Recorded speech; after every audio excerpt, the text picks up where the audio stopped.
Hey, good afternoon, everybody. Glad we can come together again, talk about our progress on the vaccine rollout. We are making steady progress on vaccine distribution. We continue to work closely with our federal partners as well as our local partners to administer the COVID-19 vaccine. We're thankful for your continued patience as our team has been working diligently to make this vaccine available to as many Oklahomans as possible.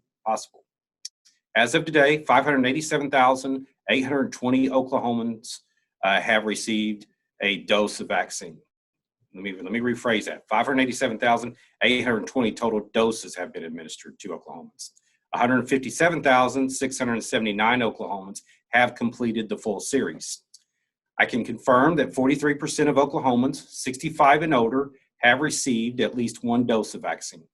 I would also like to point out that this number is based on our state immunization registry and therefore does not include the vaccinations given through federal allocations. This is a good time to point out that we are nearing our progress goals in vaccinating our 65 plus population. As we continue making steady progress through current priority groups and our weekly supply of doses remains consistent, we're getting close to making a decision on opening vaccine to additional groups. We will continue to provide updates as soon as this becomes a possibility. So let's talk about the weather. As inclement weather hits the state of Oklahoma this week and causes hazardous road conditions, we want to reassure our citizens with vaccine appointments scheduled for this week that safety is our top priority. Do not feel obligated to leave your home if road conditions are poor and potentially dangerous in your area. Local health departments are making the calls on pod location closures based on local weather conditions. A list of closures across the state can be found on our website. Please note, if your local pod or vaccination clinic is closed, your appointment will be rescheduled through the county health department as soon as possible. We do not anticipate vaccine waste related to canceled and rescheduled appointments. Right now, we're confident that we will be able to reschedule appointments and reallocate supply in such a manner that no waste will occur. Additionally, due to inclement weather, a one-time exception has been granted to Emmy today to open appointments to adults over the age of 18 with comorbidities. For now, this only applies to today's Emmy Labs clinic, not to future clinics or to the state as a whole. The basic tenet of our vaccine plan has always been to remain flexible. This is a prime example of a quick adjustment to ensure resources were not wasted and vaccine is getting into the arms of Oklahomans without unnecessary delay. This doesn't change the overall framework or strategy of the state's priority phase plan. Our goal is to be as efficient as possible with the vaccine doses that we have while ensuring there is equitable access for those who are most at risk from COVID-19. We will continue to provide updates as vaccine supplies allows us to open up more clinics to Oklahomans with comorbidities. We recently received an update on the FEMA megapods that were discussed last week. It is increasingly evident that in spite of what we were originally told, the FEMA megapods will not include a separate federal vaccine allocation. If we continue with plans to bring these pods into the state, it would be necessary to divert large amounts of state vaccine allocation to sustain them. Such a diversion would disrupt efforts to continue the rollout in an equitable manner all across the state. For the time being, we will not move forward with establishing these megapods. We will continue to monitor this and other potential FEMA resources and requests that might enhance and complement our efforts. Hi, Keith. I was wondering if you had more information about the pharmacy program. Is that starting this week with the weather? And how do I find out which ones are involved? And if I make an appointment with the pharmacy, do I go into the portal and cancel my one with the state? And that's my only question today. Thank you. Okay. So yes, the federal retail pharmacy program does begin this week. I've had some conversations with the group from Walmart. They are anticipating vaccine coming probably midweek. And the same thing for the CPESN group. They are also telling us they expect vaccine to arrive this week. I know Walmart is planning to put some information out about this, I think in the next day or so. That'll give some details on how to go in and get those appointments. If you get an appointment through them and you already have an appointment through the state portal, we would ask that you go in and cancel that appointment. That way it will open it up for somebody else. So if you follow that same link that you used to make the appointment, it gives you the option to go in and cancel that appointment as well. How would you describe Oklahoma's supply of, I'm sorry, I'm Kim Jackson from Channel 8.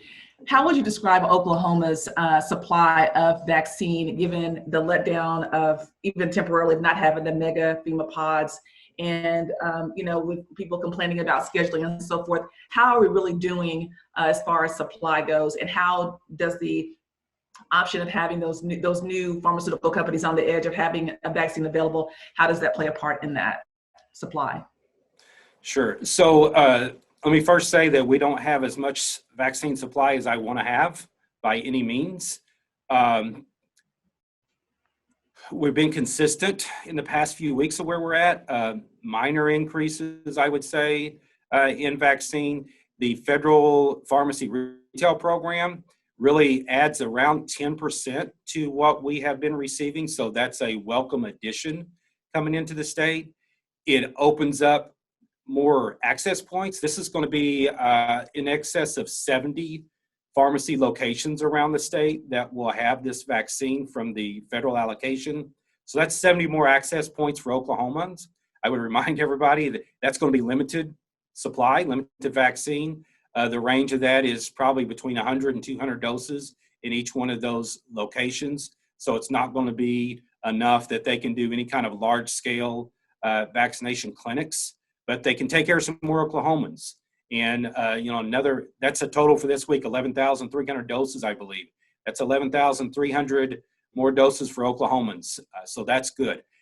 We're not satisfied with the supply we have at this point. I will say that. We very anxious for Johnson & Johnson to come on board. We're very anxious to hear about the potential for more Pfizer or Moderna to come on board with increased production. We have a lot of tools that we can still use if we have supply. And let me give you an example, the megapods.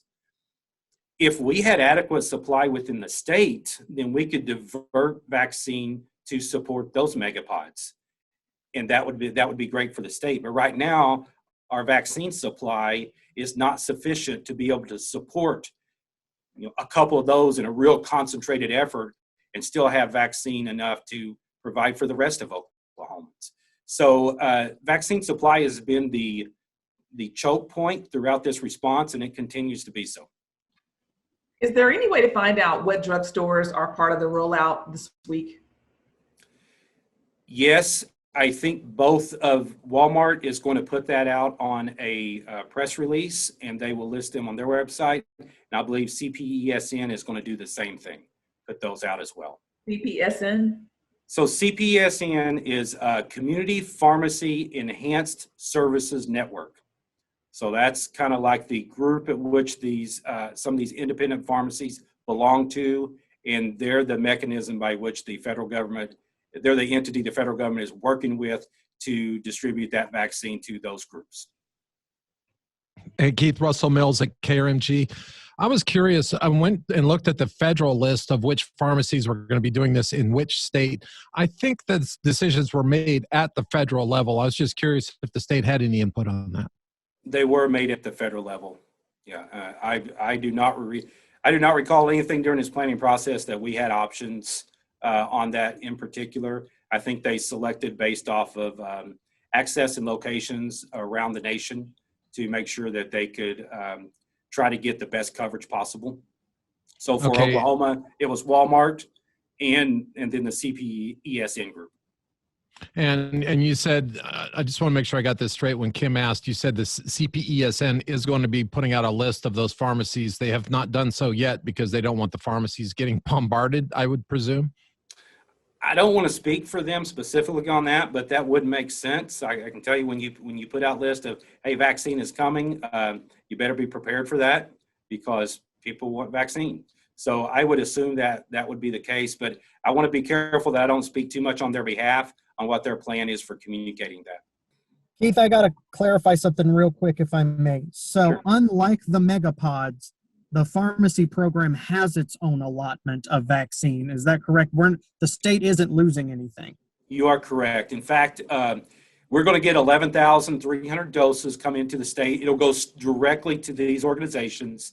That is based off of our proportion, population proportion, based off of 1 million doses that was set aside for this program to start this week.